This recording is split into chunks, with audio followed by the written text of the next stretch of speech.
Hello everyone, welcome back to our WordPress tutorial. और इस video में लास्ट वीडियो में हमने जैसे कि अपनी थीम को इंस्टॉल कर लिया था सक्सेसफुली। अब इस वीडियो के अंदर हम अपनी थीम के चेंजेस स्टार्ट करेंगे, अपनी थीम की मॉडिफिकेशन। तो अगर आपको अपनी थीम वर्डप्रेस डैशबोर्ड में रहते हुए विजिट करनी है, यानी अपनी वेबसाइट, तो आप न्यू टैब ऑन करेंगे और उसमें अपनी वेबसाइट को ओपन कर लेंगे। एक टैब में मेरा डैशबोर्ड ओपन है और दूसरे टैब में मैंने अपनी वेबसाइट को विजिट कर लिया है।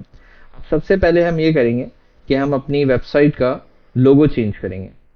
तो लोगो चेंज करने के लिए आप साइड बार में एक ऑप्शन नज़र आएगा वुडमार्ट।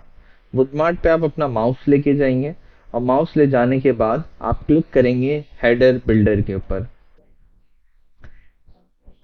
हेडर बिल्डर में आप जब आएंगे तो ये क्योंकि हमारी वेबसाइट का हेडर है, तो हेडर हमारे पास वेबसाइट ने 4 तरह के अवेलेबल किए हुए हैं बाय डिफ़ॉल्ट। लेकिन जो अभी हेडर हमारी वेबसाइट के ऊपर सेट है ऑलरेडी, वो हेडर है जिसके ऊपर स्टार नज़र आ रहा है आपको। अगर हम इस हेडर में कोई भी एडिटिंग करेंगे, वो हमें अपने हेडर पे, वेबसाइट के हेडर पे नज़र आना शुरू हो जाएंगे चेंजेस। अब सिंपली हम ये करेंगे कि हेडर कॉस्मेटिक्स के जो भी आपके पास हेडर आ रहा हो और उसके अंदर स्टार आ रहा हो, कि सब ने अपनी अपनी थीम्स इंस्टॉल की हैं, अपने डिज़ाइन इंस्टॉल किए हैं। तो जिस डिज़ाइन के ऊपर, जिस हेडर के ऑप्शन पे स्टार बना हुआ आ रहा है, वो आपका हेडर है जो आपको आपकी वेबसाइट पे नज़र आ रहा है। तो अब मेरी जो वेबसाइट है, इसका जो हेडर है वो है हेडर कॉस्मेटिक्स। इसको मैं एडिट पे क्लिक करूंगा और एडिट पे क्लिक करने के बाद यहाँ पे 2 तरीके के हेडर्स आ रहे हैं, एक डेस्कटॉप वर्जन और एक मोबाइल वर्जन। मोबाइल का हेडर डिफरेंट होगा और डेस्कटॉप का हेडर डिफरेंट होगा। तो अभी पहले हम डेस्कटॉप के हेडर पे चेंजेस को चेक कर लेते हैं। तो अब आप देख रहे हैं कि मेरा हेडर 3 सेक्शंस के अंदर, 3 कॉलम्स में डिवाइड है। पहले सेक्शन के अंदर है सर्च, विश लिस्ट और एक मेन्यू। तो हम यहाँ देखेंगे सर्च, विश लिस्ट और ये एक साइट का मेन्यू, जो कि मेरे हेडर के फर्स्ट कॉलम के अंदर है। दूसरे कॉलम में स्पेस है, यानी थोड़ा सा स्पेस है। उसके बाद लोगो, फिर स्पेस और उसके बाद एक और मेन्यू, ये मेन्यू है। और फिर अकाउंट और कार्ट, ये अकाउंट का आइकन और ये कार्ट। तो ये मेरा हेडर मेनली 3 कॉलम्स में डिस्ट्रीब्यूटेड है। अब मुझे चेंज करना है सबसे पहले अपने हेडर का लोगो।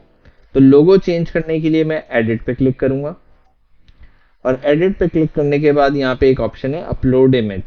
तो अब जो इमेज अपलोड करनी है वो किस साइज की अपलोड करनी है, उसको चेक करने के लिए सबसे पहले मैं मीडिया के ऑप्शन पे आऊंगा अपने साइड बार में और कंट्रोल दबा के, अपने कीबोर्ड पे कंट्रोल दबा के रखूंगा, माउस मीडिया पे लेके जाऊंगा और लाइब्रेरी पे क्लिक करूंगा।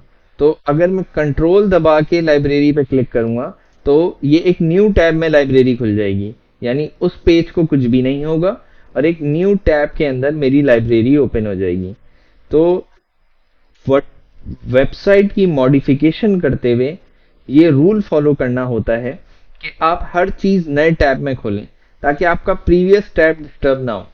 तो इसलिए आप जब कंट्रोल दबा के अपने कीबोर्ड पे कहीं भी माउस क्लिकिंग करेंगे, वो न्यू टैब के अंदर ओपन हो जाएगी।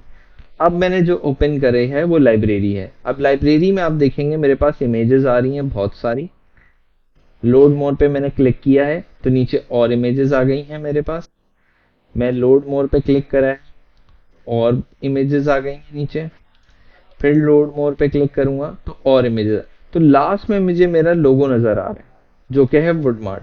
अब अगर मैं इस लोगो के ऊपर क्लिक करूंगा तो मुझे इस लोगो का साइज मालूम हो जाएगा, 369 बाय 53 पिक्सल। ठीक है जी, इसकी डायमेंशंस हैं 369 बाय 53 पिक्सल्स।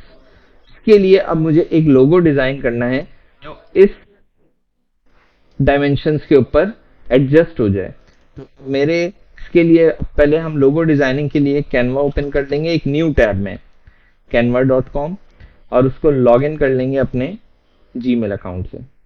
आप किसी भी अकाउंट से कर सकते हैं। मैं अपने जो मेरा जीमेल अकाउंट है जिसमें मैंने अपना वर्डप्रेस और अपनी तमाम चीज़ें कॉन्फ़िगर की हैं, मैंने उसी पे एक कैनवा का न्यू अकाउंट क्रिएट कर लिया।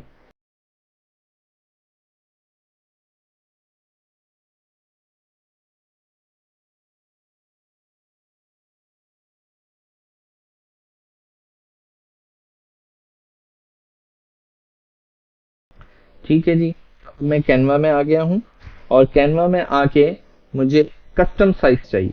यहाँ पे बहुत सारे ऑप्शंस आपके पास होम पेज पे आ रहे होंगे कैनवा के, लेकिन मैं चूज करूंगा कस्टम साइज। कस्टम साइज में वो पूछ रहा है विद और हाइट। तो अगर मैं मीडिया और लाइब्रेरी वाले टैब में दोबारा आ जाऊं अपने और लोगो पे क्लिक करूं, तो मेरी जो विद है वो है 369 और हाइट है 53।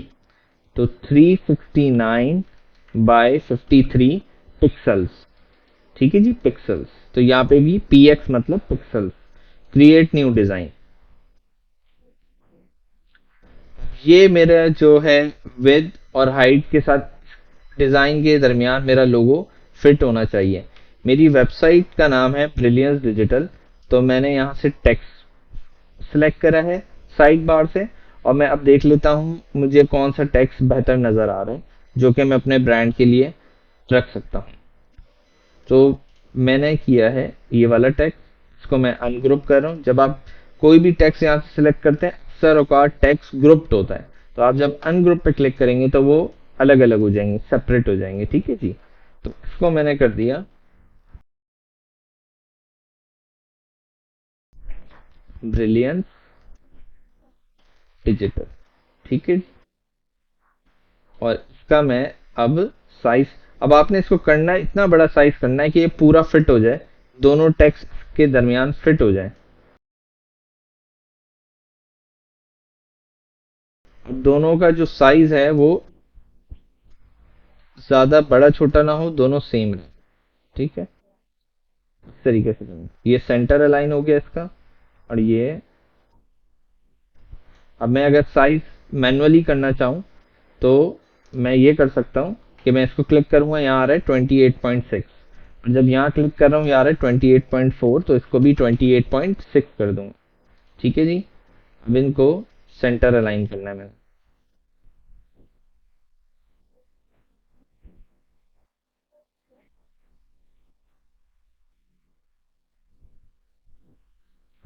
अब ये मेरा लोगो परफेक्टली फिट है।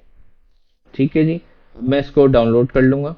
शेयर पे आप क्लिक करेंगे, डाउनलोड क्लिक करेंगे पीएनजी। आप, और पीएनजी सेलेक्ट करने के बाद इसको डाउनलोड पे क्लिक करें। मेरा लोगो डाउनलोड हो गया। अब अगर मैं अपने डाउनलोड्स फोल्डर में जाके चेक करूंगा तो टाइम, ये आउट के नाम से मेरा फाइल आ रही है, इसको मैं लोगो लिख दूं। इसका मैंने नाम रीनेम कर दिया है लोगो। अब क्योंकि ये वाइट बैकग्राउंड में है और मुझे इसका बैकग्राउंड चेंज करना है, तो मेरे एक न्यू टैब में एक नई वेबसाइट खोलूंगा, ट्रांसपेरेंट पीएनजी। ट्रांसपेरेंट पीएनजी लिखूंगा गूगल में, इस तरीके से एक वेबसाइट आ जाएगी, make a PNG transparent online PNG tool.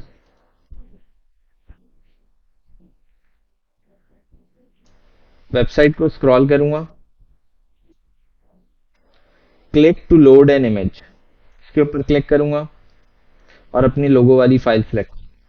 तो ये मेरा जो लोगो का बैकग्राउंड है वो रिमूव कर देगी, जो वाइट बैकग्राउंड था उसको 30% के बजाय मैं कर दूंगा 10%, क्योंकि वाइट है वो इजीली रिमूव कर देगी फाइल। सेव है, और उसके बाद डाउनलोड के ऑप्शन पे क्लिक कर दूंगा, तो मेरा लोगो अब विदाउट बैकग्राउंड डाउनलोड हो जाएगा। ठीक है, अब जो फाइल हमारी डाउनलोड हुई है वो एक और, आप देखेंगे आपके डाउनलोड फोल्डर में अब दो लोगो आ रहे हैं, एक लोगो व्हाइट बैकग्राउंड के साथ, एक विदाउट बैकग्राउंड।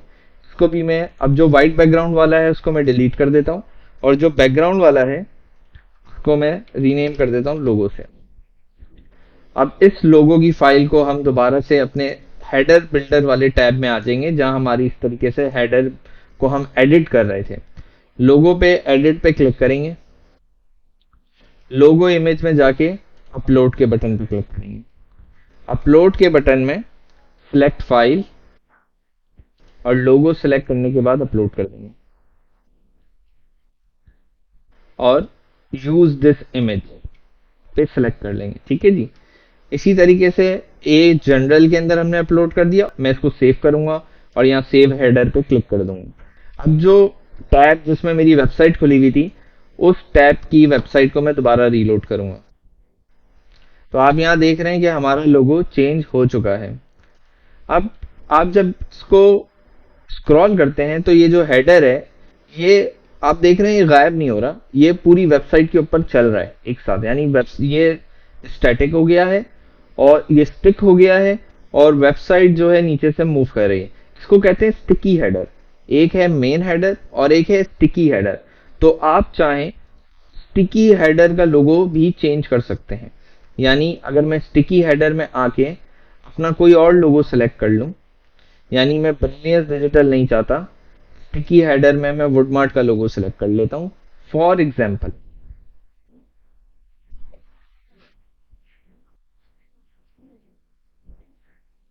ठीक है। अब जनरल के अंदर जो मेरा लोगो है वो लोगो सेलेक्ट मैंने किया है जो मेरे पास ऑलरेडी लोगो है, और स्टिकी हेडर में मैंने वो लोगो सेलेक्ट किया है जो वुडमार्ट का ऑलरेडी लाइब्रेरी में अपलोडेड था। तो मैंने सेव करा और सेव हेडर कर दिया। अब मैं इसको दोबारा रीलोड करूंगा। अब आप देखेंगे कि मेन हेडर पे तो ब्रिलियंस डिजिटल आ रहा है, लेकिन मैं जैसे इसको स्क्रॉल डाउन करता हूं, स्टिकी हेडर पे वुडमार्ट आ जाता। ठीक है जी।